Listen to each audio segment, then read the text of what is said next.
نحمده ونصلي ونسلم على رسوله الكريم أما بعد فأعوذ بالله من الشيطان الرجيم بسم الله الرحمن الرحيم يا أيها الذين آمنوا كتب عليكم الصيام كما كتب على الذين من قبلكم لعلكم تتقون صدق اللہ العظیم۔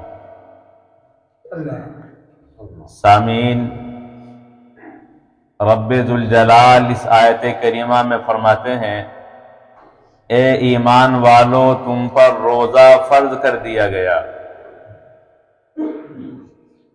یہ خطاب اللہ تعالی نے اہل ایمان سے کیا ہے۔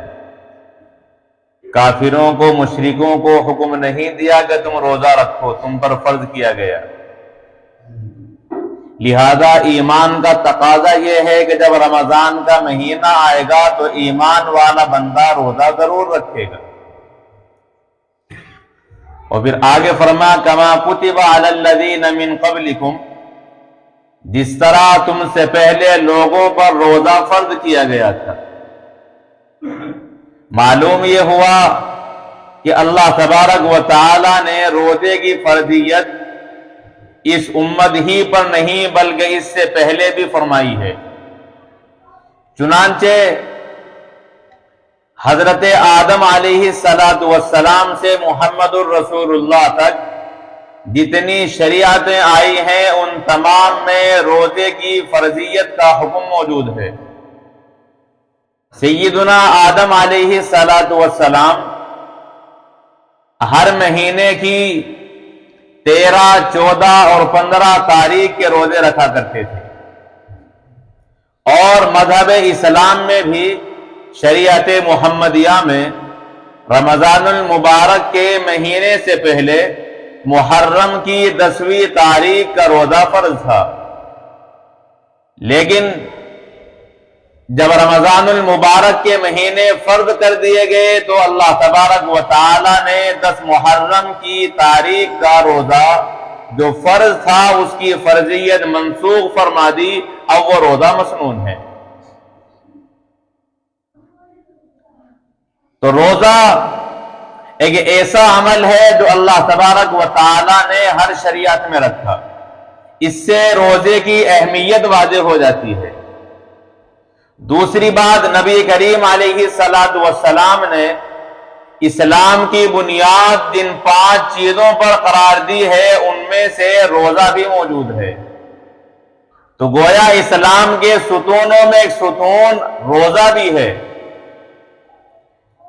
اللہ کے رسول علیہ السلام نے مختلف روایتوں میں اس کی اہمیت کو واضح فرمایا ہے، روزے کی بھی اور رمضان المبارک کی بھی۔ قرآن کریم میں اللہ تبارک و تعالی رمضان کی عظمت کو بیان کرتے ہوئے فرماتے ہیں، شہر رمضان الذی انزل فیہ القرآن، کہ رمضان کا مہینہ وہ ہے جس میں قرآن پاک کو نازل کیا گیا ہے۔ اللہ تعالی نے لوح محفوظ سے آسمان دنیا پر اور آسمان دنیا سے محمد الرسول اللہ پر جب ابتدا کی ہے قرآن کریم کے نزول کی، تو جس مہینے کا انتخاب کیا گیا اس مہینے کو رمضان کہا جاتا ہے۔ قرآن پاک اللہ تعالیٰ کی مقدس ترین کتاب ہے۔ اب ظاہر سی بات ہے 11 مہینے چھوڑ کر جس مہینے میں اس کے نزول کا انتخاب کیا گیا وہ مہینہ دوسرے مہینوں کے مقابلے پر اعلیٰ اور اشرف ہوگا۔ اسی لیے رسول کریم علیہ السلام رمضان المبارک کے آنے سے 2 مہینے پہلے دعا فرماتے، اللہم بارک لنا فی رجب و شعبان وبلغنا رمضان، اے اللہ رجب کے مہینے میں، شعبان کے مہینے میں ہمارے لیے برکت عطا فرما اور ہمیں بخیر و عافیت رمضان تک پہنچا۔ تو آپ رمضان سے 2 مہینے پہلے رمضان تک پہنچنے کی اللہ تعالی سے دعا فرما رہے ہیں۔ اور حضرت عائشہ رضی اللہ تعالی عنہ فرماتی ہیں کہ رسول کریم علیہ السلام جب رمضان کا مہینہ آتا تو آپ اپنے تہمن کو کس کر باندھ لیتے اور رات رات بھر اللہ تبارک و تعالی کی عبادت میں مشغول رہتے اور دوسرے مہینوں کے مقابلے پر اس مہینے میں کثرت سے اللہ کی عبادت کیا کرتے، اسی لیے کہ اس مہینے کی عبادتوں میں اضافہ کر دیا جاتا ہے ثواب اور اجر کے اعتبار سے۔ رسول کریم علیہ السلام فرماتے ہیں کہ جو بندہ اس رمضان المبارک کے مہینے میں نفل ادا کرتا ہے تو اسے دوسرے مہینوں کے فرضوں کے برابر ثواب دیا جاتا ہے، اور جو رمضان کے مہینے میں فرض ادا کرتا ہے اسے دوسرے مہینوں کے 70 فرضوں کے برابر ثواب دیا جاتا ہے۔ اب رمضان کا مہینہ آتا ہے، سبزی کی قیمت میں اضافہ ہو جاتا ہے، فروٹ کی قیمت میں اضافہ کر دیا جاتا ہے، جتنی بھی اشیاء ہیں دوسرے مہینوں کے مقابلے پر اضافہ ہوتا ہے، لیکن وہ آپ اضافے دیکھیں گے 2%، 4%، 5% اور زیادہ سے زیادہ 10%، لیکن اللہ تبارک و تعالیٰ تو شاہوں کے شاہ ہیں، اللہ تعالیٰ تمام بادشاہوں کے بادشاہ ہیں، مالک الارض والسماوات ہیں۔ اللہ اپنی شان کے مطابق اضافہ فرماتے ہیں کہ 70 گنا دیا جاتا ہے جو بندہ ایک فرض ادا کرتا ہے۔ اسی لیے اللہ کے رسول علیہ السلام نے اس مہینے میں زیادہ اہتمام کیا، اور اس مہینے میں ثواب کا اضافہ کس طرح کیا جاتا ہے؟ ایک بات تو یہ کہ 70 فرضوں کے برابر اور نفلوں کا فرضوں کے برابر صرف یہ نماز کے ساتھ خاص نہیں ہے بلکہ ہر عبادت کے ساتھ خاص ہے۔ ایک عورت اپنے شوہر سے حج کا مطالبہ کرتی ہے کہ مجھے حج کرنا ہے، وہ کہتے ہیں کہ میرے پاس تمہارے حج کے لیے سواری نہیں ہے، آپ پیدل کس طرح جاؤ گے حج کرنے کے لیے؟ چنانچہ وہ عورت کہتی ہے اپنے شوہر سے کہ اونٹ تو موجود ہے سواری کے لیے۔ وہ صحابی فرماتے ہیں کہ ہاں اونٹ تو ہے، مگر یہ اونٹ میں نے صدقے کے لیے کر رکھا ہے، اب صدقے کا اونٹ میں تمہیں نہیں دے سکتا۔ چنانچہ وہ رسول کریم علیہ السلام کے پاس آئی جبکہ حج کا زمانہ گزر چکا تھا، اور یہ پورا واقعہ اپنا بیان کیا تو رسول کریم علیہ السلام نے فرمایا کہ اگر تمہارا حج نہیں ہو پایا سواری کی وجہ سے تو کوئی بات نہیں ہے، تم رمضان المبارک کے مہینے میں عمرہ کر لینا، اللہ تعالیٰ اس عمرے پر تمہیں میرے ساتھ حج کا ثواب عطا فرمائیں گے۔ تو کتنا بڑا ثواب! یہاں اب یہ مت سمجھیے گا کہ حج کو چھوڑ کر صرف رمضان میں عمرہ کر لیں اور حج کی چھٹی ہو گئی، یہاں ثواب کی بات کی جا رہی ہے، فرضیت کے ختم ہونے کی بات نہیں۔ لہذا جن لوگوں پر حج فرض ہے اگر وہ نہیں کریں گے تو وعید ہے، جیسا کہ رسول کریم علیہ السلام نے فرمایا کہ حج کی طاقت کے باوجود جو بندہ حج نہ کرے مجھے اس کی کوئی پرواہ نہیں ہے، اللہ کو اس کی کوئی پرواہ نہیں ہے، وہ چاہے یہودی ہو کر مر جائے یا نصرانی ہو کر مر جائے۔ بڑی سخت وعید ہے۔ تو رمضان میں عمرہ کرنے سے رسول اللہ کے ساتھ حج کا ثواب تو مل جاتا ہے، لیکن جس بندے پر حج فرض ہے اس کی فرضیت ختم نہیں ہوتی، اسے زندگی میں کرنا لازم اور ضروری ہوگا، ورنہ وعید ہوگی جو رسول کریم علیہ السلام نے اپنی روایت میں سخت ترین فرمائی ہے۔ بہرحال اس مہینے کی عظمت کا اس روایت سے معلوم ہو گیا کہ رمضان المبارک کے مہینے میں عمرے کا ثواب کتنا بڑھا دیا جاتا ہے۔ ایک حج وہ ہے جو بندہ اکیلا کرتا ہے، اور ایک حج وہ ہے جو رسول اللہ کے ساتھ کرے، تو جو حج رسول اللہ کے ساتھ کیا جا رہا ہے اس حج کا ثواب عمرے پر مل جاتا ہے۔ اسی طرح اللہ کے رسول علیہ السلام فرماتے ہیں کہ رمضان المبارک کا جب مہینہ آتا ہے تو شیاطین کو قید کر دیا جاتا ہے۔ اب سوال یہ پیدا ہوتا ہے کہ جب شیطان قید ہو گیا اب انسان کو گناہوں پر کون آمادہ کر رہا ہے؟ کون ہے جو مسلمان کو ورغلا رہا ہے کہ وہ نماز نہ پڑھے، روزہ نہ رکھے، تلاوت نہ کرے، ذکر و اذکار، تسبیحات، استغفار کا اہتمام نہ کرے؟ تو اس کے متعدد جوابات دیے گئے ہیں۔ ایک جواب تو یہ ہے کہ بڑے شیاطین کو بند کر لیا جاتا ہے لیکن چھوٹے چھوٹے پروانے شیطان کے گھومتے رہتے ہیں، وہ انسان کو ورگلاتے ہیں۔ اور ایک یہ کہ شیاطین قید کر دیے جاتے ہیں، لیکن پورے سال شیاطین نے جو ہمارے دل کو سیاہ کر دیا ہے، اب رمضان کا مہینہ آنے کے باوجود بھی اس دل میں جو سیاہ ہو چکا ہے، تاریک ہو چکا ہے، عبادت کا ذوق اور شوق پیدا نہیں ہوتا۔ اسی طرح کی جواب یہ بھی دیا گیا کہ جب لوہے کو آگ میں جلایا جاتا ہے، اسے آگ سے نکال لیا جائے تب بھی وہ کافی دیر تک گرم ہی رہتا ہے۔ اسی طریقے سے شیاطین بند کر دیے جاتے ہیں، لیکن اس کے باوجود جو اس نے دل پر اثر ڈالا ہے، جو اس نے دل کو گناہوں کی وجہ سے گرمایا ہے، اس کی گرماہٹ ختم نہیں ہوتی۔ رمضان کا مہینہ آنے کے باوجود مسلمان کو جس طرح 11 مہینوں میں نماز سے غفلت رہی، دیگر عبادات سے وہ غافل رہا، وہی غفلت رمضان کے مہینے کے باوجود بھی رہتی ہے۔ تو اس میں رمضان کا نہیں، ہمارا خود اپنا قصور ہوتا ہے۔ بہرحال اللہ کے رسول علیہ الصلوۃ والسلام فرماتے ہیں کہ جب رمضان کا مہینہ آتا ہے تو جہنم کے دروازوں کو بند کر دیا جاتا ہے اور جنت کے دروازے کھول دیے جاتے ہیں جو پورے مہینے تک کھلے رہتے ہیں۔ اسی طرح اللہ کے رسول علیہ الصلوۃ والسلام فرماتے ہیں کہ رمضان المبارک کا پہلا عشرہ، پہلے 10 دن وہ رحمت ہیں، دوسرے 10 دن مغفرت کے ہیں، اور آخری کے 10 دن عشرہ وہ جہنم سے آزادی کا ہے۔ اس لیے کہ اللہ کے بندے بھی 3 طرح کے ہوتے ہیں۔ بعض تو وہ ہیں جو پورے سال گناہوں سے بچتے رہتے ہیں، گناہ نہیں کرتے، اور گناہ اگر ہو جاتا ہے تو توبہ کرتے ہیں، تو پہلا ہی عشرہ ان کے لیے کافی ہو جاتا ہے، وہ ان کے لیے رحمت۔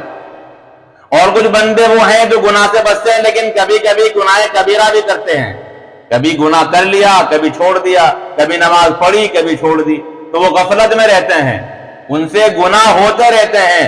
تو دوسرا مہینہ ان کے لیے مغفرت کا بن جاتا ہے۔ پہلے 10 دن میں وہ اس قابل بن جاتے ہیں کہ ان کی مغفرت کر دی جائے، اور پھر دوسرے عشرے میں ان کی مغفرت کا اعلان ہو جاتا ہے۔ اور کچھ بندے وہ ہیں جو مسلسل گناہوں ہی کے اندر رہتے ہیں، تو پہلے 10 دن ان کے لیے رحمت کے، مغفرت کے ہوتے ہیں۔ اب وہ 20 دن کے بعد مکمل تیار ہو جاتا ہے۔ اب جب آخری عشرہ آتا ہے تو وہ لوگ جو زیادہ غفلت میں تھے انہیں بھی جہنم سے آزادی کا پروانہ مل جاتا ہے۔ لیکن اس صورت میں جبکہ وہ بندہ نمازوں کا اہتمام کر رہا ہو، وہ بندہ روزوں کا اہتمام کر رہا ہو، وہ بندہ گناہوں سے اپنے آپ کو محفوظ رکھ رہا ہو، تب جا کر کے یہ رحمت، مغفرت اور جہنم سے آزادی کا ذریعہ بنے گی۔ اور اگر پہلے 11 مہینوں کی طرح یہ مہینہ بھی گزار رہا ہے، نہ فرائض ادا کرنے کے لیے تیار، نہ گناہوں سے بچنے کے لیے آمادہ، تو اس کے لیے رحمت، مغفرت اور جو جہنم سے آزادی ہے وہ حاصل نہیں ہو پائے گی۔ اسی لیے ہر مسلمان کو چاہیے کہ وہ اس مہینے کی مکمل قدر کرے اور دیگر عبادات کے ساتھ ساتھ بکثرت لا الہ الا اللہ، قرآن کی تلاوت اور بکثرت استغفار کا اہتمام کرے۔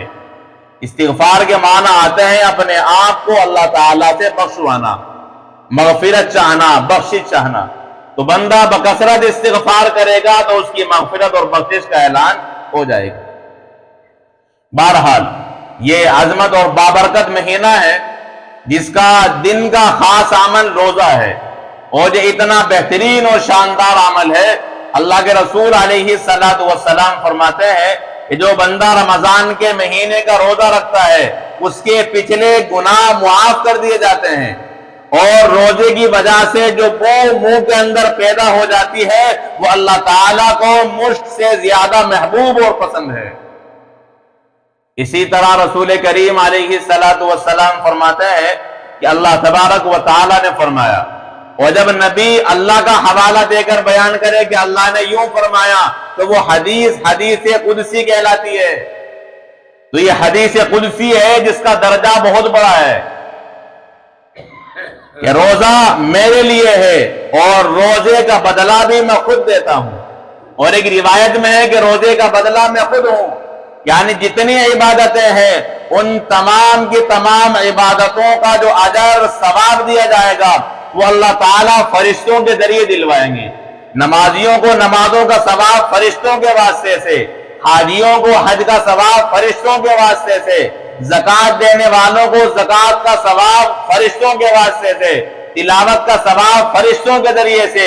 لیکن جب روزے کے بدلے کا معاملہ آئے گا تو اللہ فرمائیں گے فرشتے درمیان سے ہٹ جاؤ، اب میرے بندے نے روزہ میرے لیے رکھا ہے، اس کا بدلہ میں بغیر واسطے کے اپنے ہاتھ سے اپنے بندے کو عطا فرماؤں گا. تو یہ ہے شاندار عمل روزے کا. اس لیے کہ دوسری عبادتوں میں دکھاوا ریا ہو سکتی ہے، لیکن روزہ ایک ایسا عمل ہے جس میں بندہ دکھاوا نہیں کر سکتا، وہ خالص اللہ ہی کے لیے ہوتا ہے. اسی لیے اللہ تبارک و تعالی جب اس کی بارگاہ میں روزہ سفارش کرے گا تو یہ روزے کی سفارش بارگاہ الہی میں قبول کی جائے گی، اس لیے کہ یہ اخلاص کے ساتھ کیا ہوا عمل ہے. اسی طرح اللہ کے رسول علیہ السلام نے روزے کے سلسلے میں یہ بات بھی ارشاد فرمائے کہ سحری کا اہتمام کرو. اب دیکھیے بندہ سحری کھاتا ہے، پورے دن طاقت اسے ملتی ہے، لیکن اس سحری کھانے پر رمضان کی برکت سے کتنا اجر ہے. رسول کریم علیہ السلام نے فرمایا کہ سحری کا اہتمام کرو. سحری یہود کے روزے اور ہمارے روزے کے درمیان فرق ہے. یہودی روزہ رکھتے ہیں لیکن سحری نہیں کھاتے، لہذا ہم سحری کھا کر ان کی مخالفت کریں اور ہمارے ان کے روزے میں فرق ہو جائے، اس لیے سحری کھاؤ.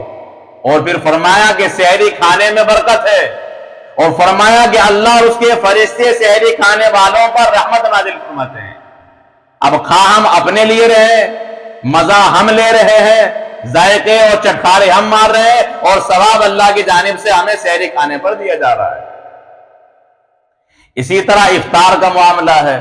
افطار کے وقت جب بندہ دعا کرتا ہے وہ دعا بارگاہ الہی میں قبول کی جاتی ہے. اور دوسرے کو افطار کرانے کے متعلق رسول اللہ فرماتے ہیں کہ تم دوسرے روزے داروں کا روزہ افطار کراؤ، چاہے وہ لسی کی گھونٹ کے ذریعے سے ہو یا کھجور کے واسطے سے یا پانی کے ذریعے سے.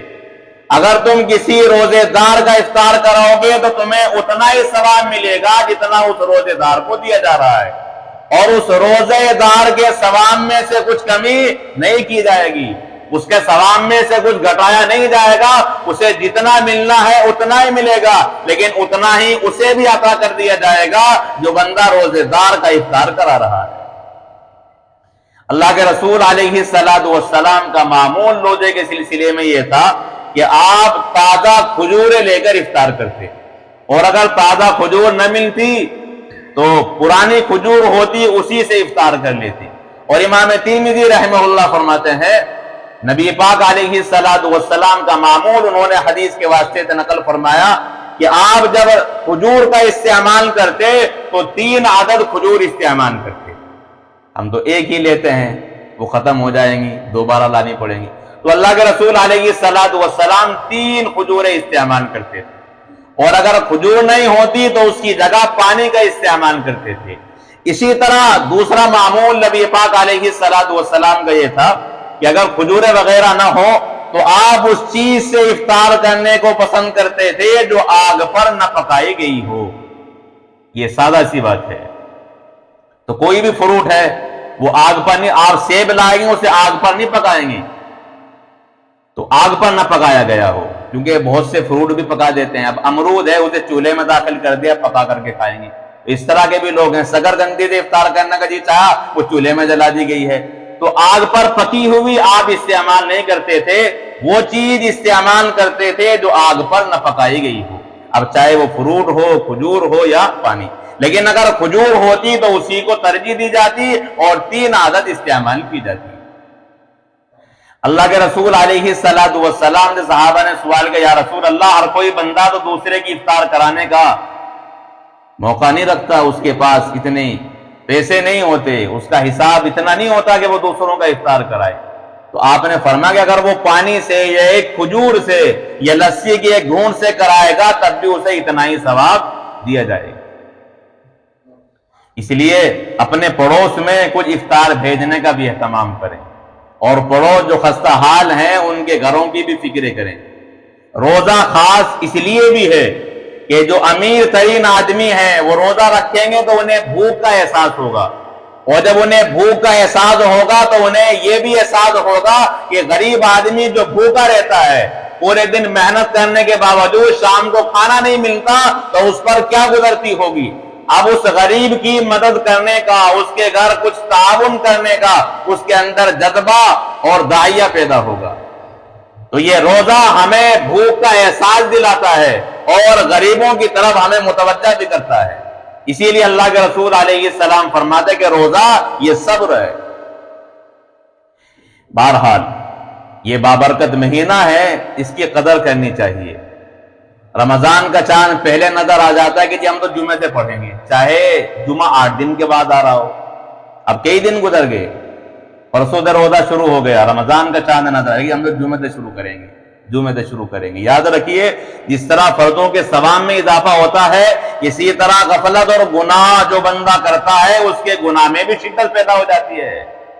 دوسرے مہینوں میں اتنا گناہ نہیں ملے گا غفلت کی وجہ سے جتنا غفلت اور گناہ کی وجہ سے رمضان میں گناہ ملتا ہے۔